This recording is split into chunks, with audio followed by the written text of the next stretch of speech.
Hi there, friends. Good Wednesday morning to you here on Up with KREM. I'm Channing Curtis. And I'm Tim Pham. Well, it is back to school day for Riverside, West Valley, and also Whitworth. So, Thomas, what can those kiddos expect as they head out the door this morning? It felt kind of cold to me. I think it's just kind of like the temperature change when it's warm in the afternoon and cool in the mornings. Yeah, and it's almost identical to what we saw yesterday as well. Could certainly be cool for that first day of school for a few districts out there. Temperatures 50s or 40s, just like what we saw yesterday.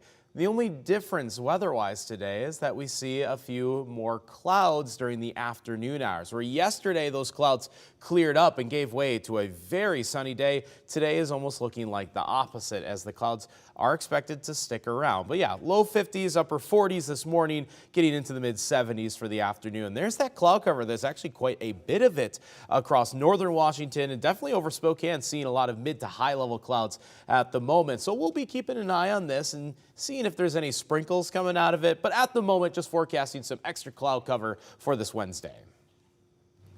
The fentanyl crisis continues to skyrocket. Happening today, local leaders are addressing the dangers of fentanyl. And so this morning, our Brandon T. Jones is joining us live from Riverfront Park to tell us more about an event that's taking place today to shine a little light on the issue. Good morning, Brandon.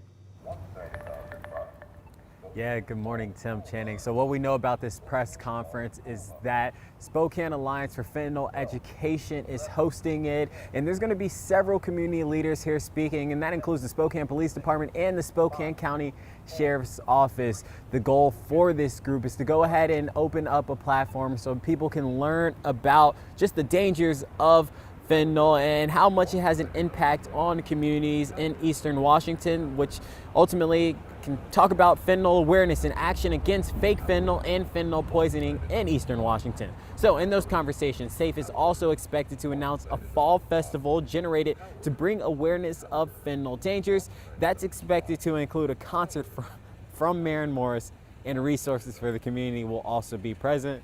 So that press conference is expected to begin at 12:15 today. Again, that's right here at Riverfront Park. They're welcoming the public to come out and to ask questions and to learn as well. So, reporting live in Spokane, Brandon T. Jones, KREM 2 News.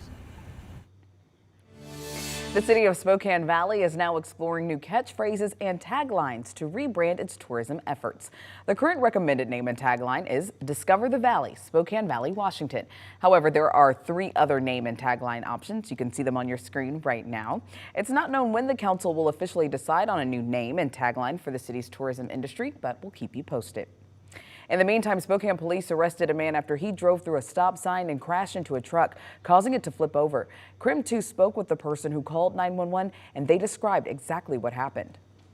They weren't really responding too much at first because they were kind of shocked, but they were just like, we were trying to see if they could get out, and they were saying they were stuck. I just told them once the phone with the cops was over, I told them that the fire department right over there was about to be on their way. The crash happened at the intersection of 30th and Perry on Spokane South Hill. The people in the truck were taken to the hospital with minor injuries. Spokane firefighters cut through the truck's roof in order to get the people out. The driver that hit them was sent to jail, and police suspect him of driving under the influence. All right, the time now is 6:04. Let's take a look at your morning rush. More news in less time. The man accused of shooting and killing another man near Franklin Park is set to be arraigned in a matter of hours. 42-year-old Jose Matthews is accused of murdering 26-year-old Darnell Pluff. Matthews is also on trial for assault in a separate case. Matthews is expected to be in court at 8:30 this morning, where he may enter a plea. New in the last 24 hours, Lori Vallow is planning to appeal her conviction. Vallow is the Idaho mom convicted of murdering 2 of her children. Her attorneys have filed 16 appeals asking the Idaho Supreme Court to review all aspects of her case. Vallow is currently in the process of being extradited to Arizona to face charges there. Her husband, Chad Daybell, is scheduled for his own murder trial in Idaho early next year. Now to an update on a story we first brought you as breaking news here on Up with KREM yesterday. A man is sitting in the Latah County Jail this morning after a 7-hour-long standoff with Moscow police. Police say Thomas Adams fired shots from several different weapons yesterday morning. He then barricaded himself in his home. Eventually, officers used tear gas to arrest him. Adams now faces several charges. Well, United Airlines is back in the air this morning. The company says a software update is to blame for a nationwide ground stop on Tuesday. Federal officials stopped all departing United flights for about an hour after the airline says its crews were having trouble contacting dispatchers. More than 300 United flights were delayed, including one right here in Spokane. That is a look at your morning rush. Time now is 6:06, and weather conditions are much like yesterday. A lot of 50s and 40s for current temperatures, which will be about our lows for the day.